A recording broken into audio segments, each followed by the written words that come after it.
စိတ်ဓာတ်ကြံ့ခိုင်မှုနဲ့ပတ်သက်ပြီးတော့ဒါမြတ်စွာဘုရားလောကရန်နဲ့ကျုံလာပြီဆိုလို့ရှိရင်ကြံ့ကြံ့ခံနိုင်အောင်လေ့ကျင့်ရစိတ်ဓာတ်ကိုလေ့ကျင့်ပေးရမယ်လေ့ကျင့်တယ်ဆိုတဲ့နေရာမှာဘာနဲ့လေ့ကျင့်သမထကျင့်စဉ်တစ်ခုကိုကျင့်တာလဲဒါလေ့ကျင့်တာပဲဝိပဿနာကျင့်စဉ်တစ်ခုကိုကျင့်တာလဲလေ့ကျင့်တာပဲအဓိကကတော့ wise attention လို့ဆိုတယ်မှန်မှန်ကန်ကန်စဉ်းစားတတ်မှုပါယောနိသောမနတိကာရလို့ခေါ်တယ်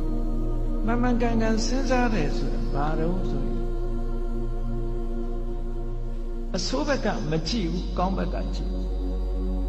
အကုသိုလ်ဖြစ်အောင်မကြည့်ဘူးကုသိုလ်ဖြစ်အောင်ကြည့်ကောင်းဘက်ကတွေးအရာရာမှာအကုန်လုံးအကောင်းဘက်ကတွေးရမှာလားလို့ဆိုဒီလိုတော့မဟုတ်ပါဘူးမှန်ကန်တဲ့ဘက်ကအကောင်းဘက်ကစဉ်းစားနိုင်တတ်ရအဆိုးဘက်ကကြည့်လို့ရှိရင်အဆိုးဆိုတာအပြစ်ကိုကြည့်တဲ့အခါမှာ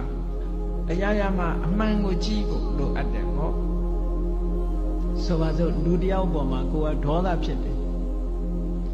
ဒေါသဖြစ်တယ်ဆိုတာ तू ဘာအတွေးနဲ့ तू ဒေါသဖြစ်တယ်လဲလို့ဆိုရင်ဒီကောင်ကငါ့ကိုစော်ကားတယ်တက်စော်ကားတာပဲဆိုတဲ့အဲ့ဒီအတွေးတွေနဲ့တွေးလိုက်မယ်ဆိုလို့ရှိရင်ဒေါသဖြစ်လာမှာအဲ့ဒီအတွေးမဟုတ်ဘဲနဲ့ပြောင်းပြီးတော့တွေးလိုက်တယ်သူဆဲတာ तू ဆိုးတာငါကပ်ပါတာမဟုတ်ဘူးငါနဲ့မဆိုင်ဘူး तू ဆိုး तू ခံလိုက်မယ်ငါမပတ်သက်ဘူးလို့ဆိုရင်သူ့ပုံမှာဒေါသမထွက်ပြန်ဘူးအတွေးလေးဟာဒီနားလေးတွေပဲကပ်ပြီးခွင့်လွတ်တတ်တဲ့အတွေးဆိုတာလည်းရှိလူတွေက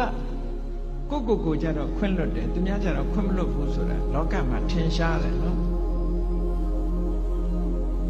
ကိုကြောင့်ဖြစ်လို့ရှိရင်မတော်တဆလို့ပြောတယ်သူများကြောင့်ဖြစ်လို့ရှိရင်နမောနမဲ့လို့ပြောတယ်တကယ်ကိုမဲ့တယ်လို့ဖြစ်တယ်သူများကြောင့်တစုံတစ်ခုဖြစ်သွားရင်ဟာဒီလူကနမောနမဲ့နေလို့ဖြစ်ကိုကြောင့်ဖြစ်ရင်တော့မတော်တဆ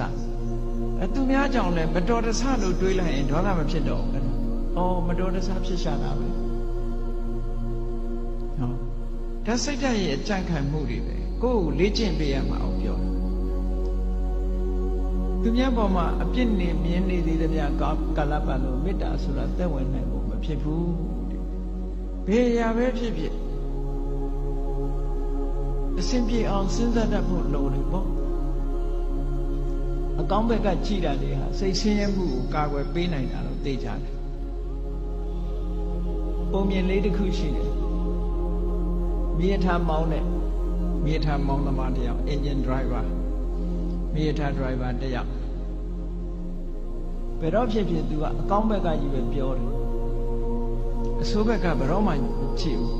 ကောင်းဘက်ကကြီးပဲပြောလို့ရှိတယ်ဒီနေ့ကျတော့ဘာဖြစ်တုံးမတော်တဆသူ accident ဖြစ်တယ်ဆေးရုံတင်လိုက်ရဆေးရုံတင်လိုက်ရတော့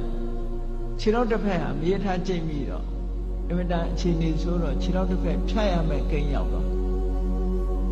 အဲ့ဒီမှာသူ့မိတ်ဆွေတွေကသတင်းသွားမေးတယ်မေးရင်သူ့ကိုပြောတာ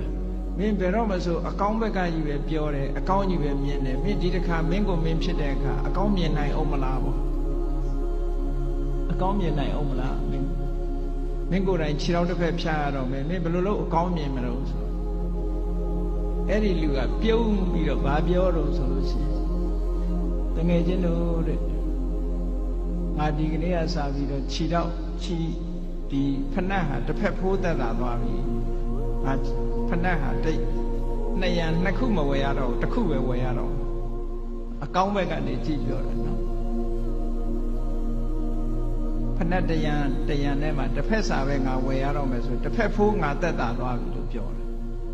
ခြေထောက်ဖြတ်ရလို့ဖြစ်ရလေခြင်းဆိုတဲ့အတွေးကိုမတွေးဘူးဖဏတ်တစ်ဖက်ဖိုးသက်သာသွားပြီအကောင်းဘက်ကမြင်တာတချို့နေရာမှာ wise attention ဆိုတာအဲ့ဒါမျိုးကိုပြောတာတစုံတစ်ခုဖြစ်လာလို့ရှိရင်စိတ်ဆင်းရဲနေမဲ့အစားအကောင်းဘက်ကလှည့်တွေးပြီးတော့လှုပ်တဲ့လှုပ်ထိုက်တာလှုပ်အောင်ဒါပြောတာနော်လှုပ်တဲ့လှုပ်ထိုက်တာစိတ်ပူပန်တာနဲ့လှုပ်တဲ့လှုပ်ထိုက်တာဆိုတာနဲ့တခြားစီတချို့က မကောင်းတာဖြစ်ပြီဆိုလို့ရှိရင်စိတ်ထဲကပူပန်ပြီးတော့ဘာလို့မှမသိညာလို့မှမသိစိတ်တွေဆင်းရဲပြီးတော့အဲ့ဒါလိုနေတယ်အဲ့ဒါလိုမဟုတ်ဒါအဖြေမဟုတ်ဘူးအဖြေမဟုတ်စိတ်ပူပန်နေမဲ့အစားပူပန်မှုကိုလျှော့ချပြီးတော့ဘာလို့သင့်တယ်ဆိုတာကိုစဉ်းစားဖို့ပဲလိုအပ်တယ်ဟုတ်လားစိတ်ရဲ့စွမ်းရည်တွေကိုဒီလိုလေ့ကျင့်ပြရ